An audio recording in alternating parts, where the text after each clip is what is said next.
이 구란이 너무 찬바람이 불고 이 물이 막 흐르고 그러는데 이게 정말 끔찍합니다. 이런 이 산 꼭대기에 이런 지하 갱도가 6,000m나 있다는 거예요. 6,000m. 그리고 이 안에 모든 시설이 갖춰져 있어요.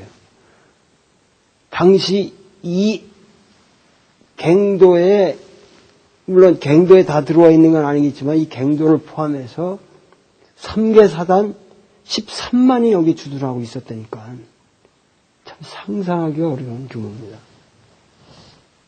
이 차가운 이 냉방 이 돌덩어리 안에다가 아무리 광돈군이라고 그러지만 그 일본의 청순한 청년들을 이렇게 혹사했다고 생각하면은 참 일본 제국주의의 죄악이 얼마나 끔찍한 것인가. 이걸 정말 일본인 자신이 반성해야 될 텐데 정말 끔찍합니다.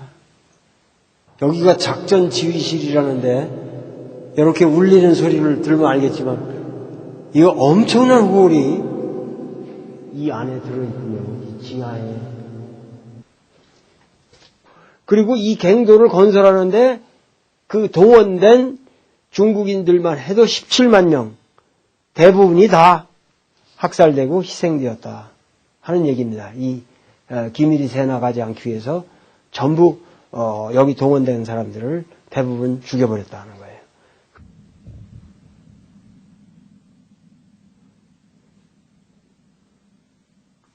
여기 당시에 일본군이 자기 이름을 쓴 낙서가 남아있는데 미야사와라는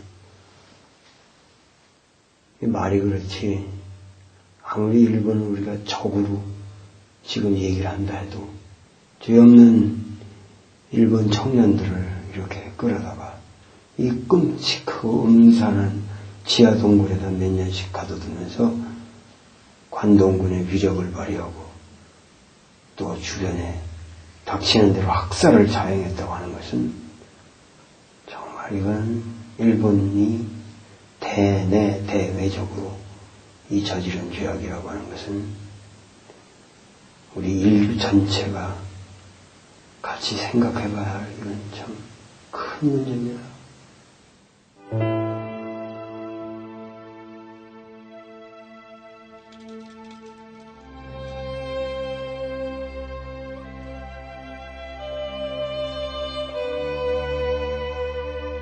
이토록 끔찍한 일본 관동군의 죄악상이 그대로 이렇게 엄존하고 있는데 가장 큰 문제는 일본인들은 일말에 반성을 하려는 노력을 하지 않는다는 것이죠.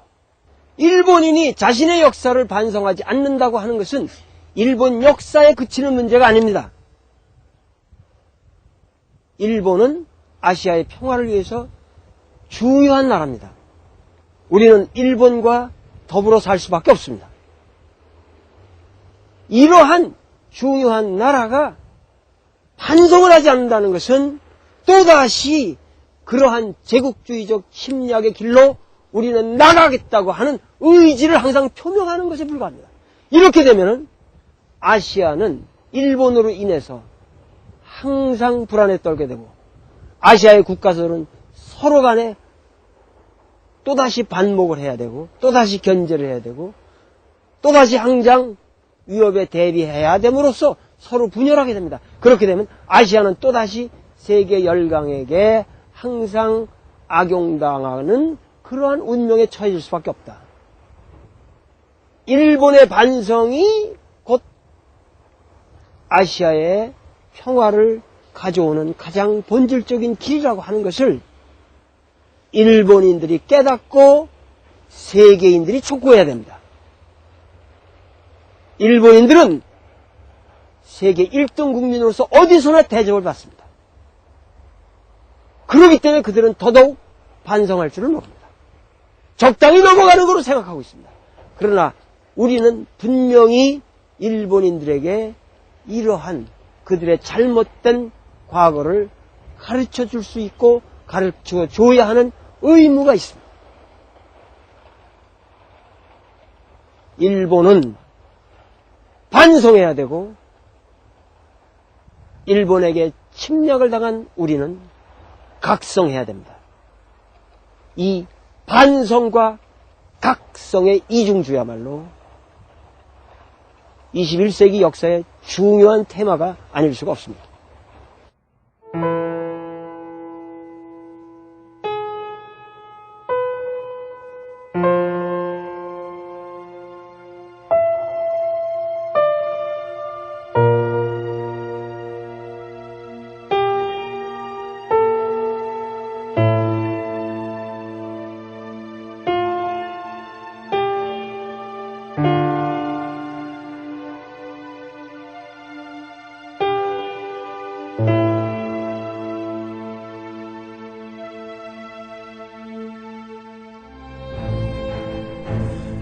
(1930년 5월) 김일성은 길림 감옥에서 나왔다.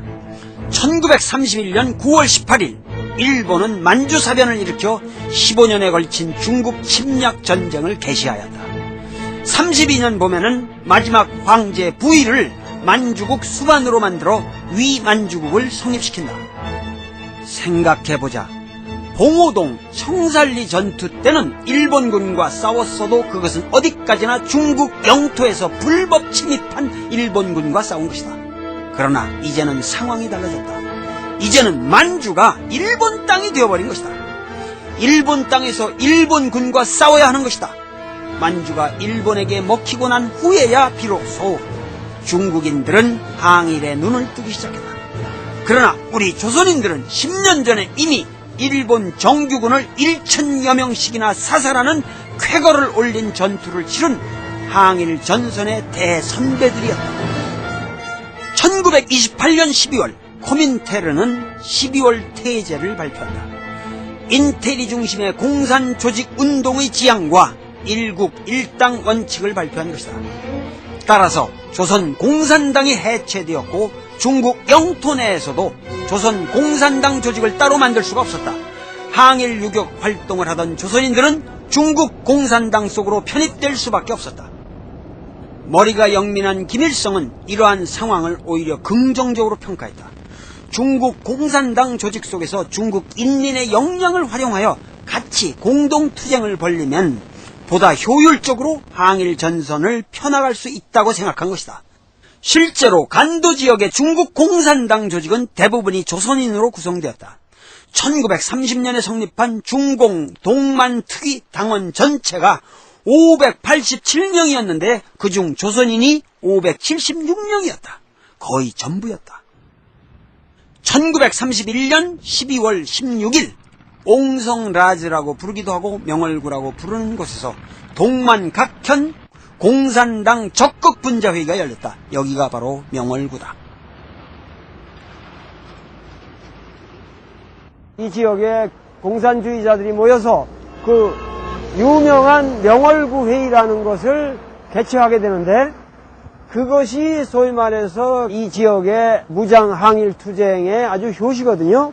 그 명월구 회의에 참가한 그 주멤버가 대부분이 한국인들이었습니다. 이 지역에 살고 있는 한국인들이었고, 이들은 힘 있는 자는 힘을 내놓고 돈 있는 자는 돈을 내놓고 지식 있는 자들은 지식을 내서 어떻게 해서든지 일본의 침탈로부터 이 땅을 보호하자 하는 그런 결의를 하고 이제 항일 유격대 활동이 시작되는 것이죠.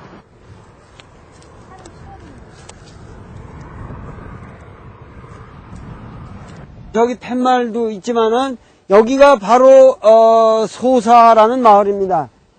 이 소사라는 마을이야말로 조선 인민혁명군의 시발지로 삼는 곳이죠. 명월구 회의에서 항일 무장투쟁에 결의를 하고 거기서 한 100km